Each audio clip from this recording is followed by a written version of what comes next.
natin ngayon para sa ika-20 linggo ng karaniwang panahon at para sa misang pasasalamat ni Sister Eufrosina Zeni Santos ng Oblates of the Holy Spirit para sa kanyang ika-50 taong anibersaryo ng pagtatalaga ng buhay sa Diyos. Si Eufrosina Dandan Santos ay ipinanganak noong ika-20 ng Marso 1951 sa kanyang mga magulang na sina Tata Menong at Nana Salud Santos ng Sitio Uno, Bahay Pare, Candaba, Pampanga. Siya ay ika-4 sa 9 na magkakapatid. Pumasok siya sa kumbento ng Oblates of the Holy Spirit noong Mayo 1974 at nag-first profession noong August 15, 1976 sa National Shrine of Our Lady of Lourdes. Siya ay nag-perpetual profession noong August 15, 1982 na ginanap dito sa ating parokya. Siya ang unang madreng anak ng ating parokya at ng barangay Bahay Pare. Magsitayo po ang lahat sa pasimula ng ating pagdiriwang.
Sa ngalan ng Ama at ng Anak at ng Espiritu Santo, Amen. sumainyo ang Panginoon. At sumainyo rin. Mga kapatid, tayo po ngayon ay nasa ikadalawamput linggo ng karaniwan na panahon at sa Ebanghelyo po maririnig po natin ang himalang ginawa ng Panginoong Jesucristo sa pagpapagaling niya sa isang anak ng Kananeyang babae.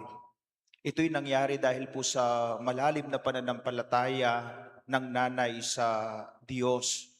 Marahil yun din po ang paanyaya sa atin kung gusto nating makakita ng himala at pagpapala sa ating buhay, manatili tayong nananampalataya sa Diyos. At ngayon din po, sinasamahan po natin ang anak na madre ng parokya na Sister Eufrosina Santos sa kanyang pasasalamat para sa kanyang 50th Golden Jubilee Anniversary sa kanyang pagka-madre. Ito po'y napakalaking biyaya, hindi lang sa kanyang pamilya, hindi lang sa congregation niya, kundi ito'y napakalaking biyaya para sa ating lahat. Palakpakan po natin si Sister Eufrosina Santos. At hindi lang po natin tinitignan ang nagiging katapatan ni Sister sa kanyang bukasyon. Kailangan din po nating makita ang katapatan ng Diyos sa kanya. Mga kapatid, aminin natin ang ating mga kasalanan upang tayo maging marapat na gumanap sa banal na pagdiriwang. Tayo pong lahat, inaamin ko Sa makapangyarihang Diyos at sa inyo mga kapatid, na lubha akong nagkasala sa isip, sa salita at sa gawa, at sa aking pagkukulang. Kaya isinasamo ko sa mahal na Birheng Maria, sa lahat ng mga anghel at mga banal, at sa inyo mga kapatid, na ako'y ipanalangin sa Panginoong ating Diyos. kaawaan tayo ng makapangyarihang Diyos. Patawarin tayo sa ating mga kasalanan at patnubayan tayo sa buhay na walang hanggan. Amen.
Gloria in excelsis Deo.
Manalangin tayo.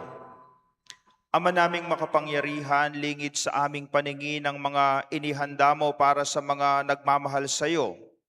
Padaluin mo sa amin ang agos ng iyong pag-ibig, upang sa pagmamahal namin sa iyo ng higit, makamtan namin ang iyong mga pangakong di malirip na hindi pa sumasagi sa isip namin o panaginip. Iniluluhog namin ito sa pamagitan ni Kristong aming Panginoon. Amen. Magsiupo po tayo.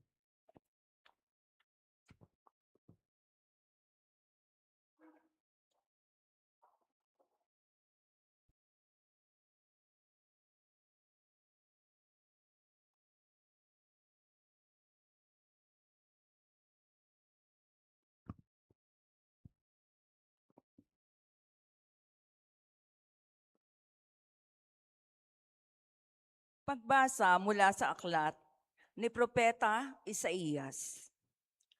Ang sabi ng Panginoon sa kanyang bayan, ayon sa katarungan at laging matuwid ang inyong gagawin. Ang pagliligtas ko'y di na magluluwat, ito ay darating. Ito'y mahahayag sa inyong paningin. Ito naman ang sabi ng Panginoon sa mga dating dayuhan na ngayoy kabilang sa kanyang bayan.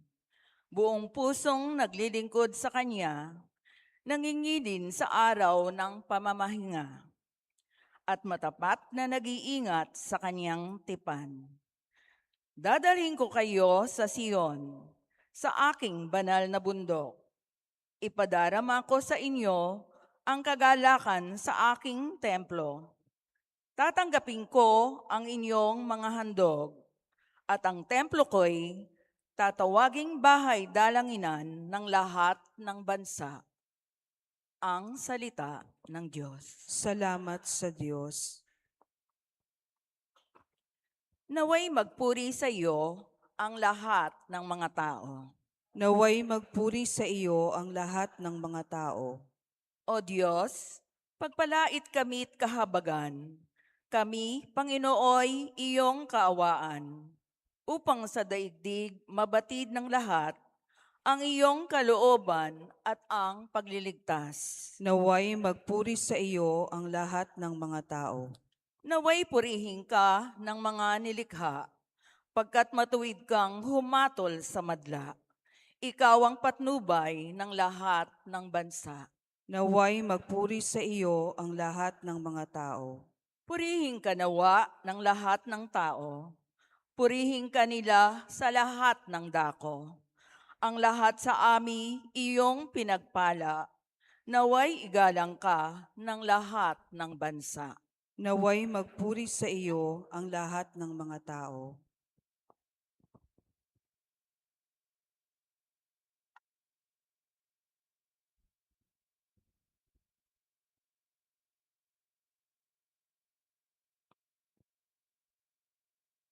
Pagbasa mula sa sulat ni Apostol San Pablo sa mga taga-Roma.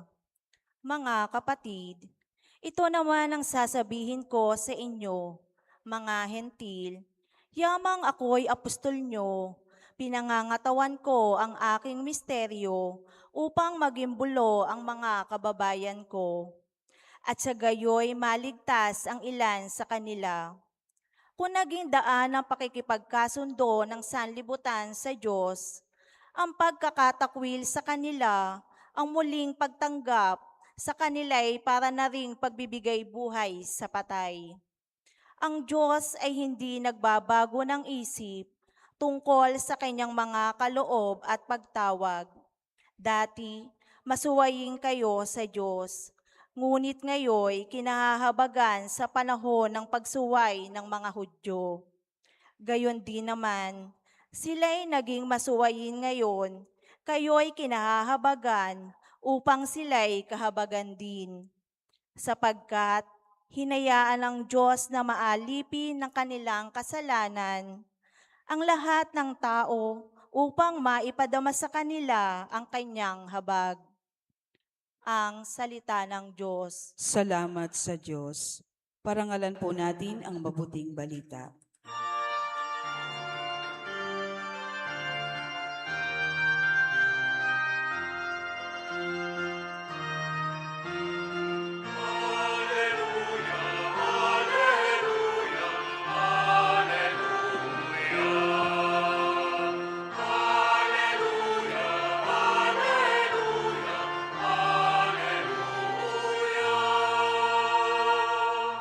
ipinangaral ni Jesus ang paghahari ng Diyos, sakit ay kanyang ginamot.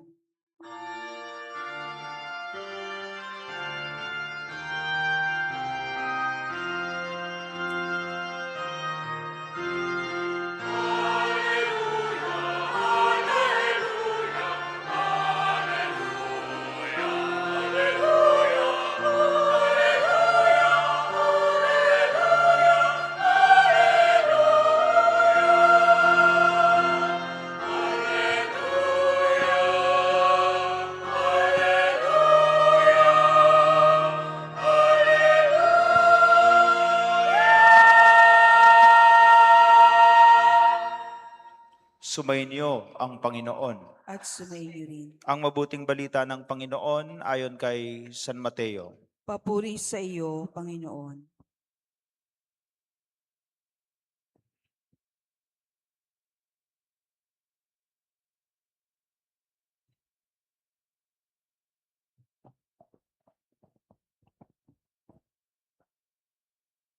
Noong panahong iyon, si Jesus ay nagpunta sa lupaing malapit sa Tiro at Sidon. Lumapit sa kanya ang isang Kananeyang naninirahan doon at malakas na sinabi, Panginoon, anak ni David, mahabag po kayo sa akin. Ang anak kong babae ay inaalihan ng demonyo at masyadong pinahihirapan. Ngunit gaputok may di tumugon si Jesus. At lumapit ang kanyang mga alagad at sinabi sa kanya, Pagbigyan na nga po ninyo at nang umalis. Siya'y nag-iingay at sunod-sunod sa atin. Sumagot si Jesus, Sa mga tupang naliligaw ng sambahayan ng Israel lamang ako sinugo. Ngunit lumapit sa kanya ang babae, lumuhod sa harapan at ang sabi, Tulungan po ninyo ako, Panginoon. Sumagot si Jesus, Hindi dapat kunin ang pagkain ng mga anak upang ihagis sa mga tuta. Tunay nga po, Panginoon, tugon ng babae. Ngunit ang mga tuta man ay nagsisikain ng mumog na nalalaglag sa hapag ng kanilang Panginoon. Kaya't sinabi sa kanya ni Jesus, Napakalaki ng iyong pananalig. Mangyayari ang hinihiling mo. At noon di gumaling ang kanyang anak. Mga kapatid, ang mabuting balita ng Panginoon. Pinupuri ka namin, Panginoong Hesukristo.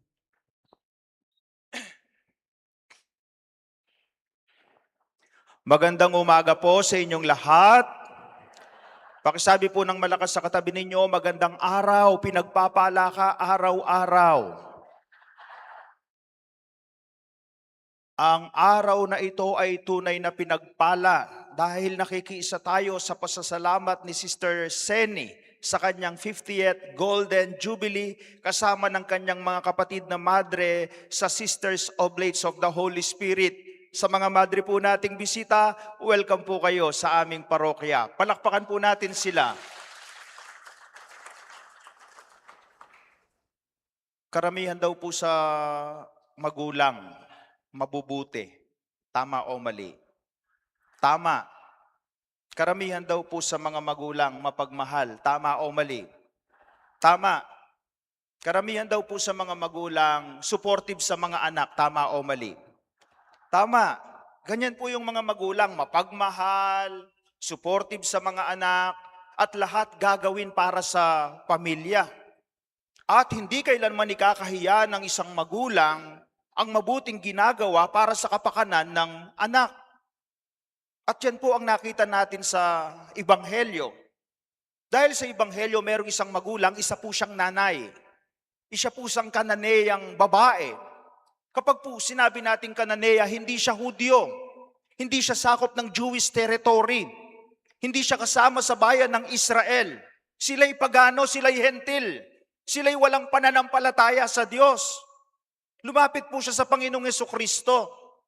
Bakit po siya lumapit sa Panginoong Hesukristo? Kasi ang kanyang anak ay may sakit.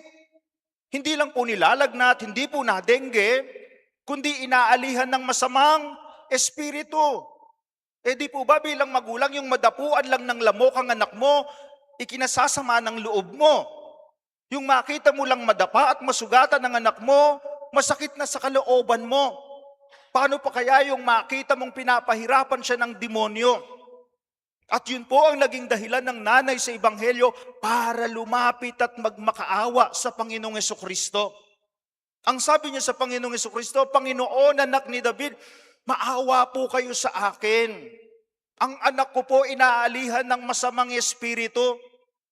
Kaso nga lang wala pong tugon ang Panginoong Hesukristo. Pero ang pagkatahimik ng Panginoong Hesukristo, hindi po yun nagpahinto sa nanay para lumapit sa Panginoong Hesukristo. Ang sabi ng nanay, Panginoon, anak ni David, mahawa po kayo sa anak ko. Siya'y inaalihan at pinapahirapan ng masamang espiritu. At ang sabi ng mga alagad ni Kristo, Panginoon, pagbigyan mo na. Ginugulo tayo, ang ingay-ingay. Sunod-sunuran sa atin. Pero kahit yung nanay narinig yung sinasabi ng mga alagad kay Kristo, hindi pa rin po siya tumigil na lumapit sa Panginoong Hesukristo. Ang sabi pa rin niya, Panginoon, maawa ka sa anak ko, siya'y inaalihan ng masamang espiritu.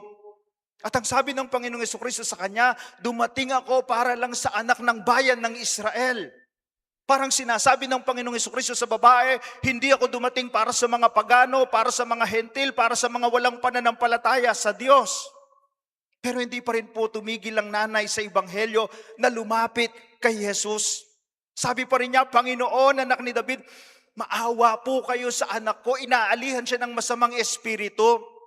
At ang sabi ng Panginoong Hesukristo sa nanay, hindi naman yata nararapat na kunin ng tinapay ng anak at ipakain sa tuta. Napaka-symbolic po nun. Ang ibig sabihin ng tinapay ay sumisimbolo sa biyaya ng Diyos. Ang anak ay sumisimbolo sa mga kabilang sa bayan ng Israel. Ang mga tuta sumisimbolo sa mga pagano, sa mga hentil, sa mga taong walang pananalig sa Diyos. Parang insulto po yun sa nanay. Pero kahit parang insulto yun sa nanay, ang nanay hindi pa rin tumigil lumapit sa Panginoong Hesukristo. Panginoon, maawa po kayo sa akin, pinapahirapan ng demonyo ang anak ko. At doon po naantig ang puso ng Panginoong Hesukristo. Kaya nga ang sabi ng Panginoong Hesukristo sa kahuli-hulihan ng Ebanghelyo, napakalaki ng iyong pananalig, napakalaki ng iyong pananampalataya. Ngayon din matutupad ang iyong inihiling. Mga kapatid sa Ebanghelyo, ano pong ipinapahiwatig sa atin nito? Unang-una, pakatandaan natin, ang biyaya ng Diyos, ang himala ng Diyos, ang grasya ng Diyos, ang pagpapala ng Diyos ay para sa ating lahat. And this is what the first reading is telling us. Dahil sa unang pagbasa, narinig natin ang sabi ng Diyos, ang bahay ko ay tatawaging bahay dalanginan para sa lahat. Hindi po sinabing ang bahay ko ay tatawaging bahay dalanginan para sa mga Israelita lamang, para sa mga banal lamang, para sa Katoliko lamang. Kundi ang unang pagbasa, malinaw nating narinig ang sabi ng Diyos, ang bahay ko ay tatawaging bahay dalanginan para sa lahat. Bakit para sa lahat? Kasi ang Diyos ay pwedeng lapitan ng lahat ng tao. And if we try to see the responsorial psalm, let all the peoples praise you, O God. Let all the peoples praise you. Hindi sinabi, sana lahat ng Pilipino, purihin ka, Panginoon. Sana lahat ng mga Israelita, purihin ka, Panginoon. Ang sabi ng Salmo, sana lahat ng tao, purihin ka, Panginoon. Bakit? Kasi ang Diyos natin para sa lahat. And if we try to see the second reading, ang sinabi naman ni San Pablo sa mga taga-Roma, ang awa ng Diyos ay para sa lahat. At nakita po natin ang awa ng Diyos ay para sa lahat. Isang outsider, isang pagano, isang walang pananalig sa Diyos, nung nakita niya ang pananampalataya niya sa kanyang sarili, ginamot po niya at pinagbigyan niya ang hiling ng nanay sa Ebanghelyo. Kaya nga mga kapatid, pakatandaan po ninyo, ang biyaya ng Diyos, ang gantimpala ng Diyos, ang grasya ng Diyos, tinatanggap natin. Hindi po dahil tayo banal. Ang biyaya ng Diyos tinatanggap natin hindi dahil tayo mabuti. Ang biyaya ng Diyos tinatanggap natin hindi dahil tayo nagsisimba. Hindi dahil ako'y pare, hindi dahil kayo'y madre. Tinatanggap natin ang biyaya ng Diyos simple lamang dahil mabuti ang Diyos, mapagmahal ang Diyos, At kung kayong mga magulang dito, ibibigay nyo lahat para sa mga anak ninyo, masigit na ipagkakaloob ng Diyos ang mga bagay na alam niyang makakabuti sa ating lahat. Palakpakan po natin ang Panginoon. At mga kapatid, ang nakita ko po sa nanay sa Ebanghelyo, nung lumapit po siya sa Panginoong Jesucristo, ang daladala niya, hindi lang po yung kahilingan niyang gumaling ang kanyang anak. Ang nakita ko pong daladala ng nanay sa Ebanghelyo, yung malaking pananalig, yung malaking pananampalataya sa Panginoon. Kaya nga kahit outsider, kahit pagano, kahit hentil, kung sino pa yung tinuturing na outsider na walang pananalig sa Diyos, siya yung sinabihan ni Jesus, napakalaki naman ng iyong pananalig. Pero if you still remember the gospel last Sunday, di po ba nakasakay ng mga bangka ang alagad ni Kristo? Dumating ang malakas na hangin, dumating ang malakas na alon. Natakot po sila. Kaya nga ang sabi ni Jesus kay Simon Pedro, napakaliit naman ng iyong pananampalataya. See? 2 Sundays ago, nasaksihan pa lang ng mga alagad kung paano gumawa ng malaking himala ang Panginoong Jesucristo. Dahil sa pamamagitan ng 5 tinapay at 2 isda, napakain niya ang libu-libo katao. Kung sino pa ang laging nakakasama ni Jesus, sila pa yung nagdududa sa kapangyarihan ng Panginoong Jesucristo. But in the gospel, kung sino pa yung tinuturing na pagano at hentil, siya ang tinawag ni Kristong napakalaki ng iyong pananampalataya. Mga kapatid, hindi po tayo iba kay Kristo. Anak po tayo ng Diyos, tayo po'y magkakapatid kay Kristo. At pakatandaan po natin sa banal na misa, lagi nating nakikita ang isang milagro. Anong milagro ang nakikita natin sa banal na misa? Ang ordinaryong tinapay nagiging tunay na katawan ni Kristo. Ang ordinaryong alak nagiging tunay na dugo ni Kristo. Sana mga kapatid, sa ating laging nagsisimba, kung nakikita natin ang malaking himala sa banal na misa, mas ipahayag natin ang malaking pananalig at pananampalataya natin sa Diyos. Dahil pakatandaan natin, sa tuwing tayo nananalig at nananampalataya sa Diyos, doon natin pwedeng makita, matanggap ang malaking biyayang nanggagaling sa Kanya. Palakpakan po natin ang Panginoon. At mga kapatid, napansin ko po, sa unang salita ng nanay sa Ebanghelyo, walang tugon ng Diyos. Tahimik ang Diyos. Sa buhay po natin, kapag po tayo lumalapit sa Diyos, kapag ramdam natin na tahimik ang Diyos, huwag po kayo kagad magtampo sa Diyos. Ang pananahimik ng Diyos, hindi po laging ibig sabihin, tumatanggi ang Diyos na ibigay sa atin ang hinihingi natin sa Kanya. Baka po ang katahimikan ng Diyos kapag tayo lumalapit sa Kanya, meron siyang inihahanda sa atin. Baka ang pananahimik ng Diyos kapag tayo lumalapit sa Kanya, meron siyang binabago sa atin. Ganyan din po sa karanasan ko bilang pare. Sabi ko nga po, sa buhay ko, 2 beses na akong na-opera. 2021, 2022. Nung nalaman ko pong may bukol ako dito, nagdasal ako sa Panginoon. Anong dasal ko sa Kanya? Panginoon, pakiusap. Sana wag na po akong maoperahan. Ayoko pong maabala sa ministry ko. Ayoko pong maoperahan. Pero alam po ninyo, yung dasal ko sa Panginoon, hindi po binago ang isip ng Diyos. Dahil 2021, naoperahan ako. 2022, naoperahan ulit ako. Gusto kong magtampo sa Panginoon. Bakit? Kasi yung dasal ko, hindi binago ang isip ng Panginoon. Pero mga kapatid, kahit hindi binago ng dasal ko ang isip ng Panginoon, ang Panginoon naman, binago ang kalooban ko. Dahil sa aking pagkaka-opera, doon ko nalaman, mahal pala ako ng Diyos. Hindi pala ako pinapabayaan ng Diyos sa anumang pinagdadaanan ko. Yun po yung nanay sa Ebanghelyo, tahimik ang Diyos, pero hindi siya tumigil na lumapit sa Panginoon. At sa paglapit at pananampalataya niya sa Panginoon, doon po niya nakita ang malaking biyayang nanggagaling sa Panginoon. Palakpakan po natin ang Panginoon. At mga kapatid, bukod po sa himala sa Ebanghelyo, ngayon meron po tayong himalang nakikita. Ano po ang himalang nakikita natin?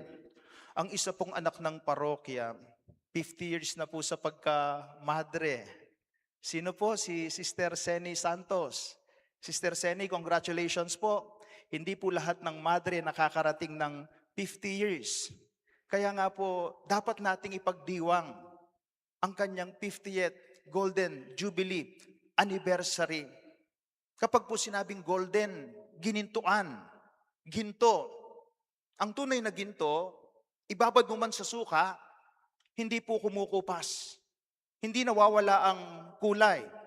Pero ang ginto pwedeng magasgasan, ang ginto pwedeng marumihan, ang ginto pwedeng magbago ang itsura kapag marumi at hindi nalilinis.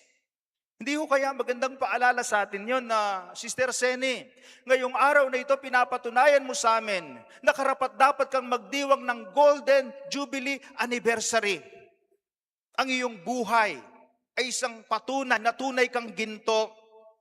Hindi marahil naging perpekto ang iyong buhay bilang madre, pero ang mahalaga, ikaw ay nananatili sa iyong pagka-madre.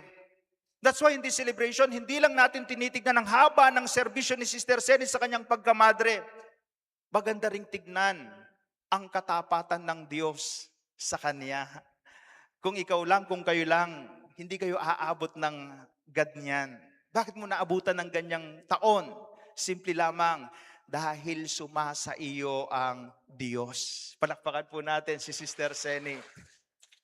At alam po ninyo, sa mga nakasaksi 50 years ago, ang profession ni Sister Seni, ito po yung magandang paalala sa atin na hindi naman tayo tinatawag ng Diyos na talagang manatiling perpekto. Ang tawag ng Diyos sa atin manatiling tapat sa bukasyon na pinasok po natin. Kaya sana ipagpatuloy po nating ipagdasal ang mga madring ito, pati na rin po yung mga pare, nang sa ganun manatili po kaming tapat sa bukasyon na pinasok namin. At tayo po'y mapalad dahil malaking biyaya sa isang parokya, sa isang baryo, ang magkaroon ng pari, ang magkaroon ng madre. Ang mga madring ito, karamihan o kadalasang ginagawa nila sa kumbento, nagdarasal lang sila. Tama po ba yun, sister? Nag-aaway-away po ba kayo sa kumbento? Di naman. No. May marites po ba doon? Meron din. Ayan. Pero naniniwala ko bilang madre, kadalasan sa ginagawa ninyo, nagdarasal kayo para sa amin. Please continue praying for us. Rest assured of our prayers to you. Sana katulad ni Sister Seni, manatili tayong tapat sa Diyos. Dahil kahit hindi tayo manatiling tapat sa Diyos, wag po nating kalimutan, merong isang Diyos na nananatiling tapat sa atin. Lagi po tayong lumapit at kumapit sa Kanya, magpasawalang hanggan.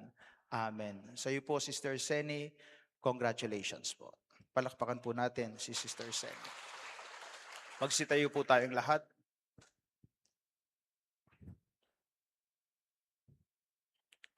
Sumasampalataya ako Sa Diyos amang makapangyarihan sa lahat, na may gawa ng langit at lupa. Sumasampalataya ako kay Hesukristo, iisang anak ng Diyos, Panginoon nating lahat.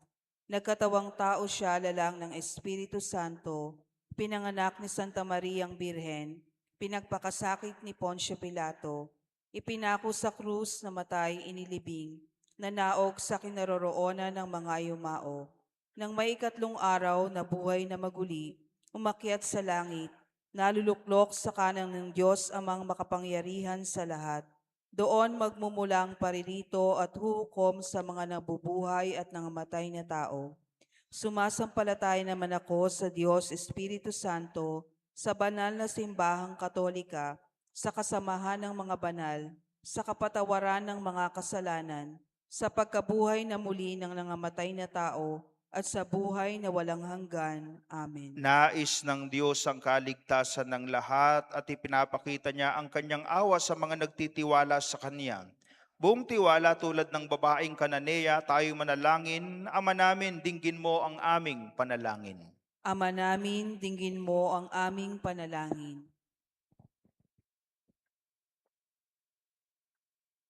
Para sa simbahang katolika, naway maging tunay siyang tanda ng pag-asa para sa lahat at bukas na tanggapin ang mga dayuhan, mahihirap at mga nakadarama ng pag-iisa Manalangin tayo sa Panginoon. Ama namin, dinggin mo ang aming panalangin. Para sa mga pinuno ng mga bansa, naway manaig sila sa pagiging walang malasakit at pagkapaboritismo at magsikap para sa pagkakaisa, pagkakapatiran at kapayapaan.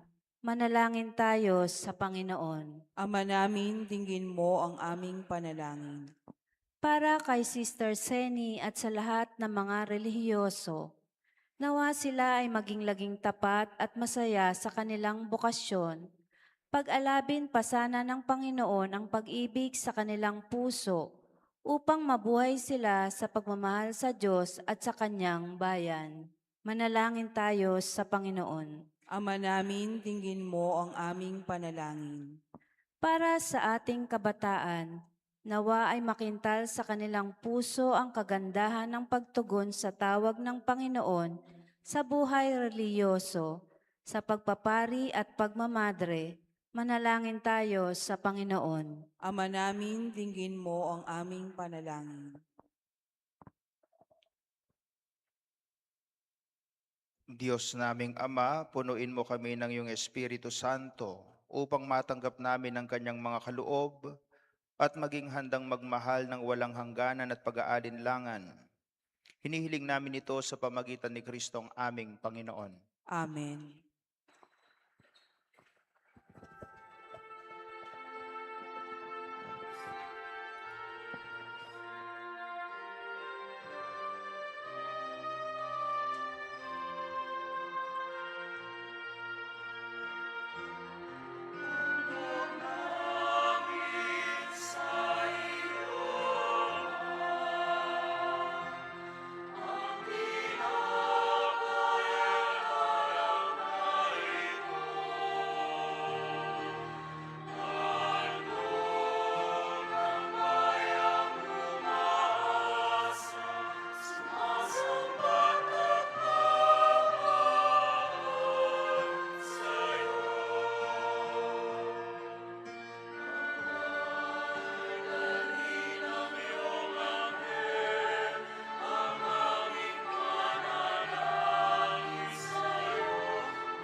Manalangin kayo mga kapatid upang ang paghahain natin ay kalugdan ng Diyos sa mga makapangyarihan.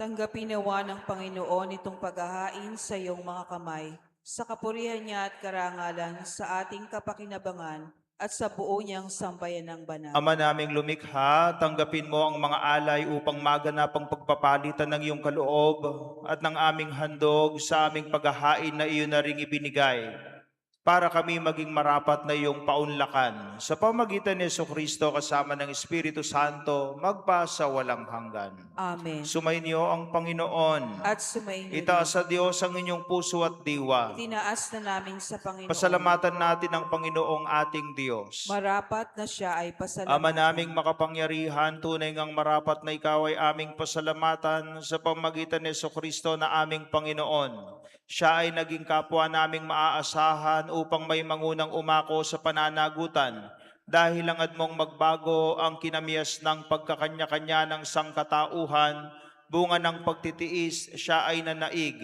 at ang kamatayan ay kanyang nalupig. Kaya't siya ang aming daan para aming masapit ang iyong tapat at maaasahang pag-ibig. Kaya kaisa ng mga anghel na nagsisiyawit ng papuri sa iyo ng walang humpay sa kalangitan, kami nagbubunyi sa iyong kadakilaan.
Ama naming banal, ikaw ang bukal ng tanang kabanalan, kaya't sa pamagitan ng iyong Espiritu, gawin mong banal ang mga kaloob na ito, upang para sa amin maging katawan at dugo ng aming Panginoong Hesukristo.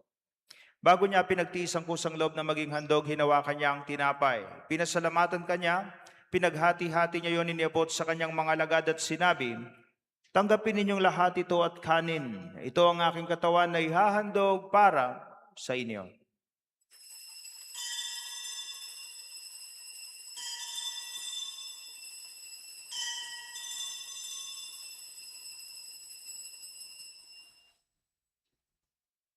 Gayun din naman nung matapos ang hapunan, kinuha niya ang kalis, muli kanyang pinasalamatan. Iniabot niya ang kalis sa kanyang mga alagad at sinabi, "Tanggapin ninyong lahat ito at inumin. Ito ang kalis ng aking dugo, ng bago at walang hanggang tipan. Ang aking dugo na ibubuhos para sa inyo at para sa lahat, sa ikapagpapatawad ng mga kasalanan. Gawin ninyo ito sa pag-alala sa akin."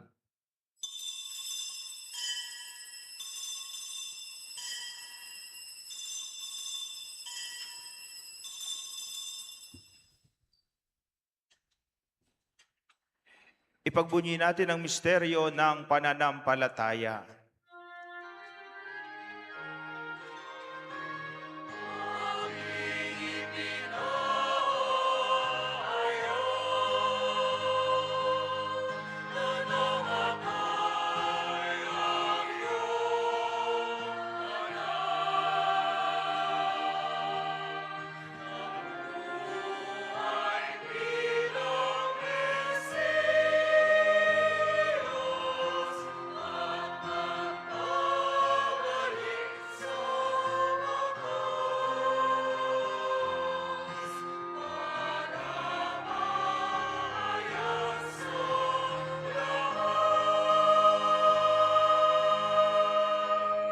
Ama, ginagawa namin ngayon ang pag-alala sa pagkamatay at muling pagkabuhay ng iyong anak. Kaya tinialay namin sa iyo ang tinapay na nagbibigay buhay at ang kalis na nagkakaloob ng kaligtasan. Kami nagpapasalamat dahil kami yung minarapat na tumayo sa harap mo para maglingkod sa iyo. Sinasamo namin kami magsasalo-salo sa katawan at dugo ni Kristo ay mabuklod sa pagkakaisa sa pamagitan ng Espiritu Santo. Ama, lingapin mo ang iyong simbahang laganap sa buong daigdig. Puspusin mo kami sa pag-ibig kay San Leon na aming Papa, ni Florentino at Pasiano na aming mga obispo at ng Tanang Kaparian. Alalaharin mo rin ang mga kapatid naming nahimlay nang may pag-asang sila'y muling mabubuhay. Gayon din ang lahat ng mga pumanaw, lalong-lalo na ang kaluluwa nila Lucila, Alfredo, Concepcion. Kaawaan mo sila at patuloyin sa iyong kaliwanagan. Kaawaan mo at pagindapatin kaming lahat na makasalo sa iyong buhay na walang wakas.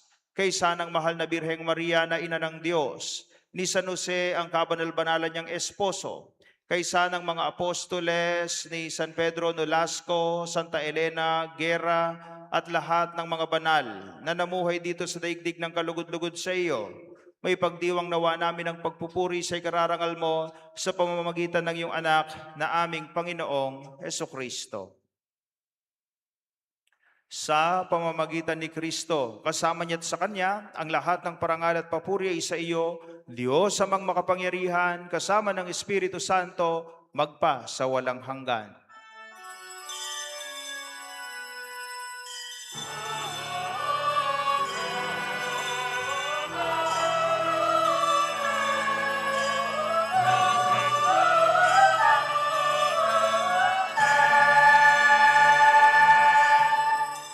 Sa tagubilin ng mga nakagagaling na utos sa turo ni Jesus na Panginoon natin at Diyos, ipahayag natin ang lakas, loob.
Hinihiling namin kami adya sa lahat ng masama, pagkalooban ng kapayapaan araw-araw, iligtas sa kasalanan at ilayo sa lahat ng kapahamakan, samantalang aming pinananabikan ng dakilang araw ng pagpapahayag ng tagapagligtas naming si Jesucristo.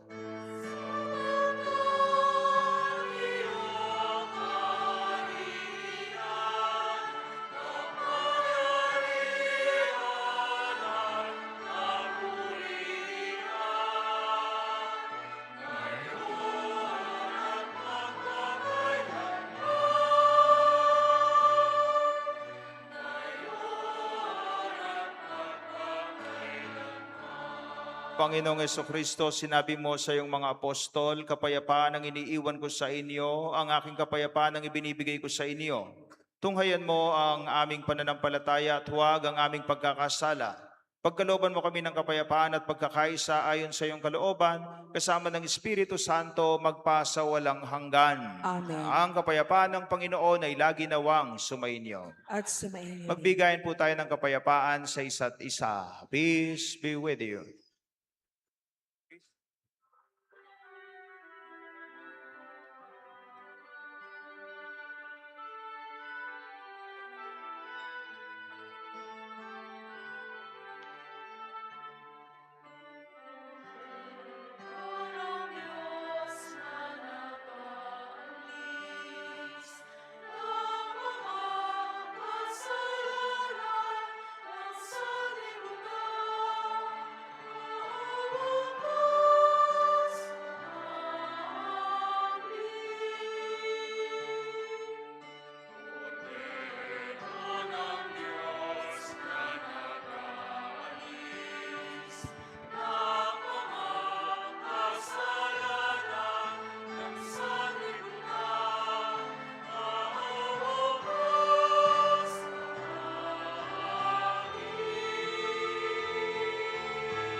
Narito si Jesucristo, ang kordero ng Diyos.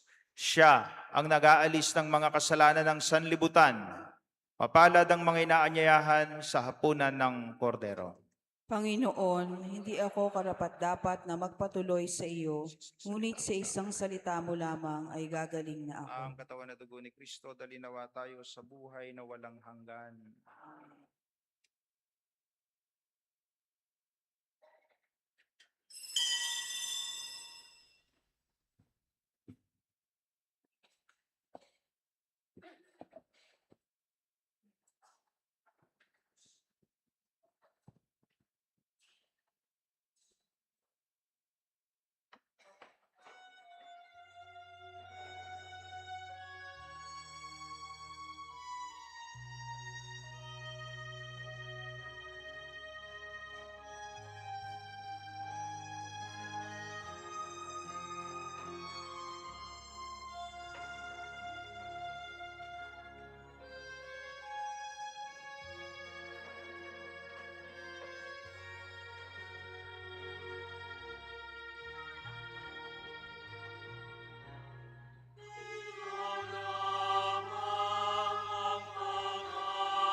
Manalangin tayo. Magsitayo po ang lahat.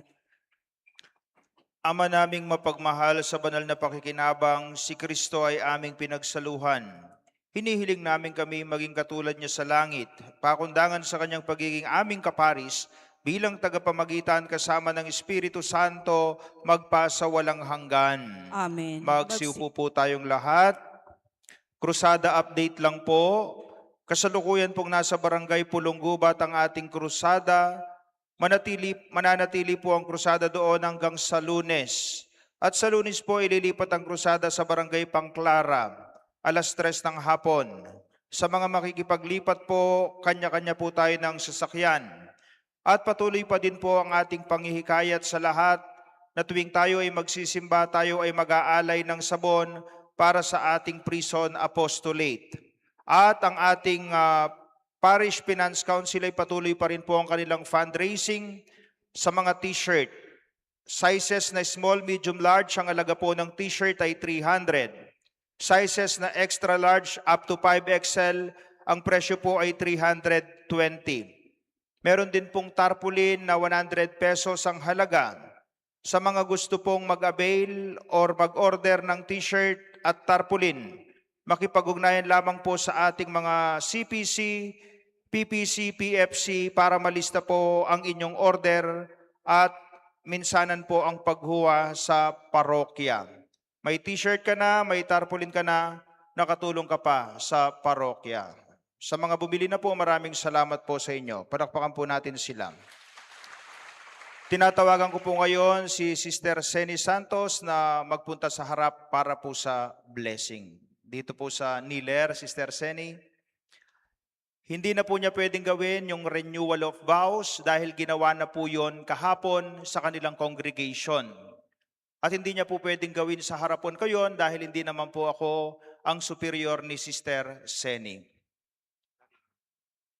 Ang gagawin po natin, blessing para sa kanyang pasasalamat. Magsitayo po ang lahat. Luhod po kayo, Sister. Luhod po kayo. Luhod.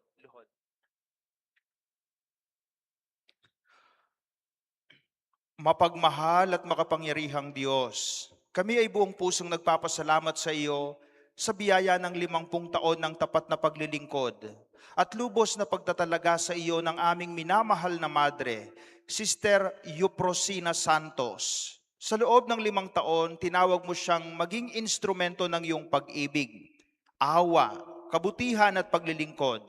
Sa mga panahong puno ng saya at pagsubok, pinatatag mo ang kanyang pananampalataya at patuloy mo siyang ginabayan sa landas ng kanyang bukasyon. Panginoon, patuloy mo siyang pagpalain. Bigyan mo siya ng mabuting kalusugan, lakas ng katawan at espiritu, kapayapaan ng puso at kagalakan sa bawat araw ng kanyang buhay. Naway maging patuloy siyang saksi ng iyong walang hanggang pag-ibig. Gawin mo siyang ilaw para sa mga nangangailangan, sandingan para sa mga nanghihina, at inspirasyon para sa mga taong naghahangad na ialay rin ang kanilang buhay sa iyo. Pagpalain mo rin, Panginoon, ang kanyang pamilya, mga kapatid sa reliyosong buhay, mga taong kanyang napaglingkuran, at lahat ng naging bahagi ng kanyang bukasyon. Bigyan mo ng kahulugan sa pagmamahal ang bawat sakripisyo, panalangin at paglilingkod na buong pagmamahal niyang inialay sa iyo. Hinihiling namin ito sa pamamagitan ni Kristong aming Panginoon. Amen.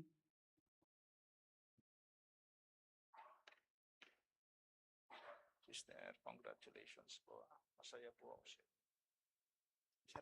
Magsiupo po tayo. Ngayon po ay tinatawagan si Sister Cynthia Sagum upang basahin ang nilalaman ng sertipiko ng pagkilala.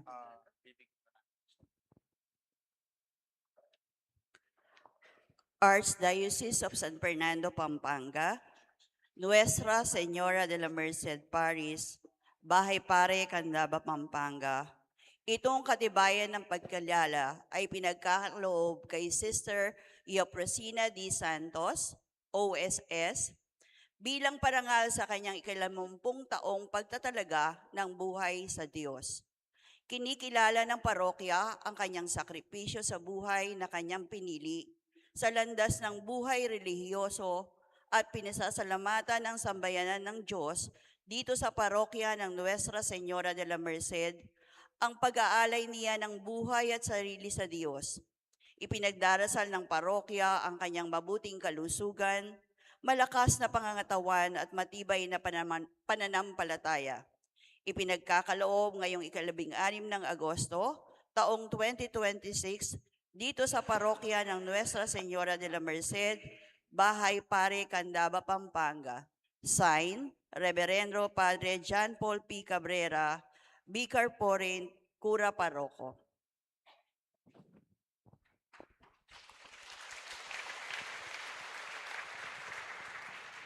Yung pamilya po, inaanyayahan po dito sa harapan, pamilya. Kasama na rin po yung mga kapatid na madre. Congratulations po, sister. Ito po, tanggapin niyo po. Sige. Dito po tayo.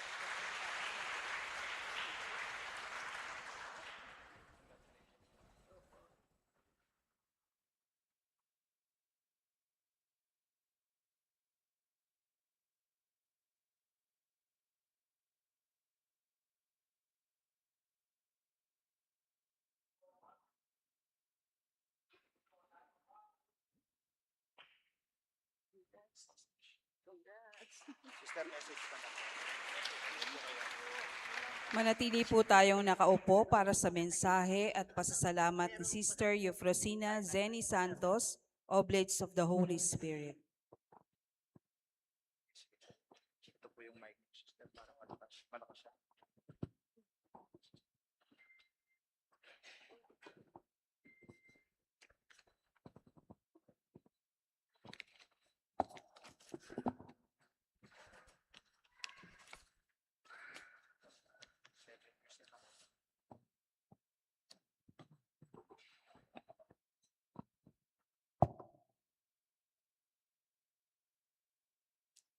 My soul proclaims the greatness of the Lord, from Luke 1, verse 46. Fiat, I answered, my soul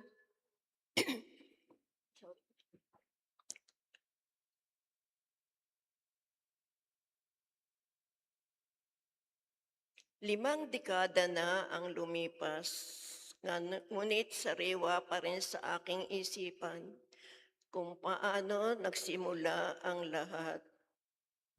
Ako'y isang Kristiyanong mangangarap noon po na makapag-aral at makapagtrabaho sa lahat. Sa bawat hakbang ng aking buhay, lagi akong hinahanap ang kalooban ng Diyos. At ni Mother Mary, lagi kong itinatanong kung ang landas na aking tinatahak ay tunay na nais ko pa rin sa akin. At sa pamamagitan ng kanyang biyaya, narinig ko ang kanyang tawag sa pamamagitan ng Holy Spirit. Tinanggap ko ang kanyang paanyaya at buong puso kong sinabi, Fiat, yes, I will follow you in consecrated life. 50 years of fruitful love and connection with God have shaped me into the person I am today. Sa loob ng 5 dekada, marami akong pinagdaanan, natutunan at mga taong nakasama sa paglalakbay na ito. Kaya higit po akong nagpapasalamat sa aking religious community at sa Sisters Oblates of the Holy Spirit, kay Father John Paul, ang ating parish priest na handang lahat para gabayan tayo, sa aking pamilya at mga kaibigan. Lahat po kayo ay kaibigan, kapatid, At mula noon, alam kong pinagdarasal niyo ko katulad ng pagdadasal sa mga iba pang nagmadre at nagpapare. Marami na rin po tayo po. Maraming salamat po sa inyong lahat at sana ituloy po natin di lang para sa akin, sa pumapasok din po sa seminaryo at saka nagmamadre.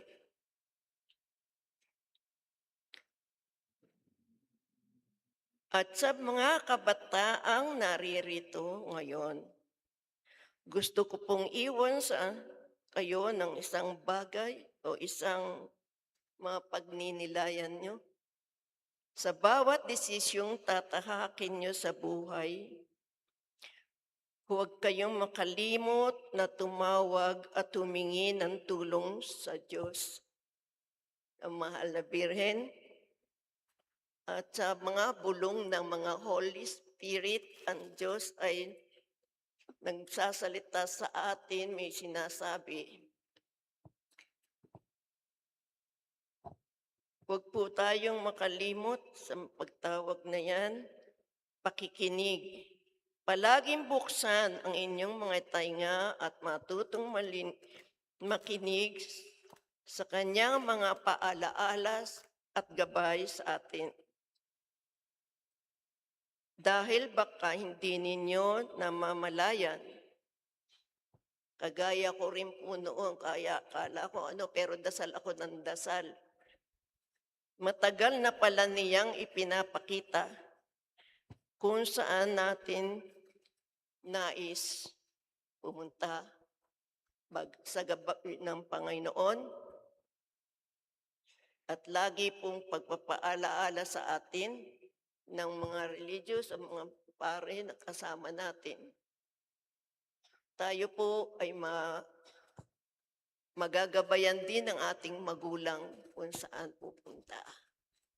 Sila rin nakikinig sa Diyos para tayong lahat ay mapalapit, palaging nasa piling ng Diyos.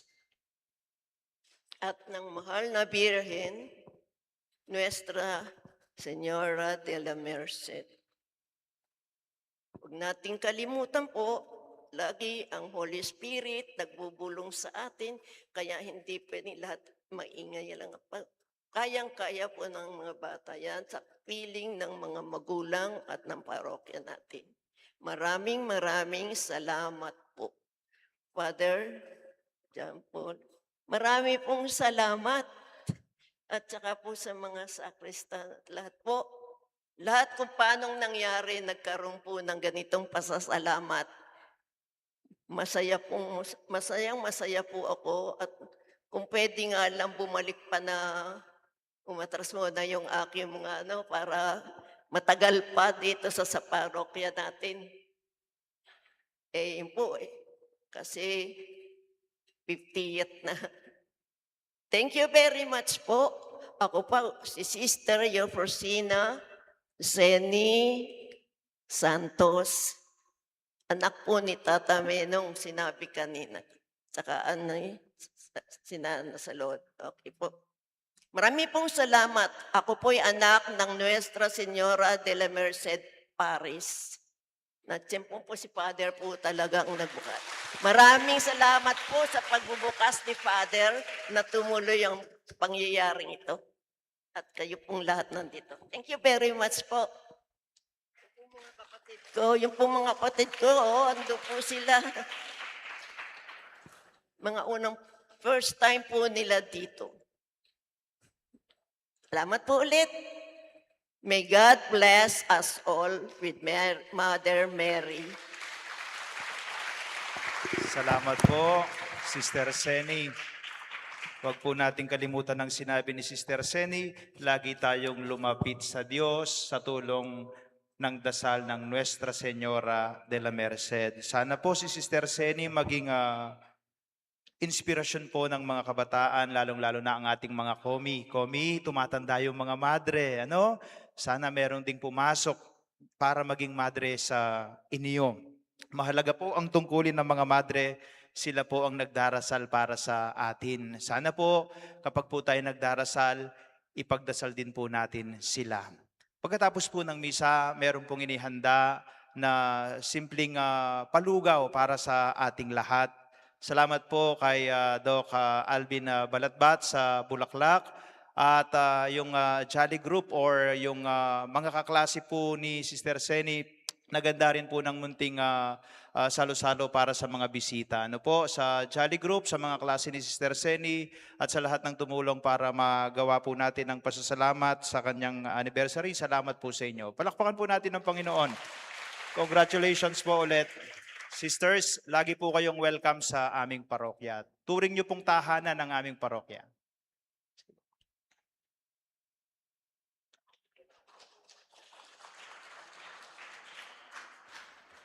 Magsitayo po tayong lahat. Huwag po nating kalimutan ang biyaya ng Diyos ay para sa ating lahat. Upang lubusan at ganap nating matanggap ito, pag lumalapit tayo sa Kanya, isama natin ang ating pananampalataya. Amen. Sumayin niyo ang Panginoon. At sumayin At ang niyo rin. pagpapala ng Panginoong Diyos ay lagi nawang sumayin niyo sa ngalan ng Ama at ng Anak at ng Espiritu Santo. Amen. Ang ating pagdiriwang ay natapos na. Humayo kayo taglayang kapayapaan ni Kristo. Salamat sa Viva Diyos. Nuestra! Viva! Viva Nuestra! Viva! Viva Nuestra! Viva! Para po sa organized picture taking, mauna po si Sister kasama ang mga kapatid na madre at si Among Pau.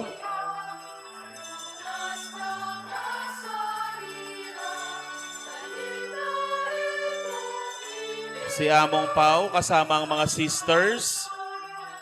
Susunod po kasama ang mga pamilya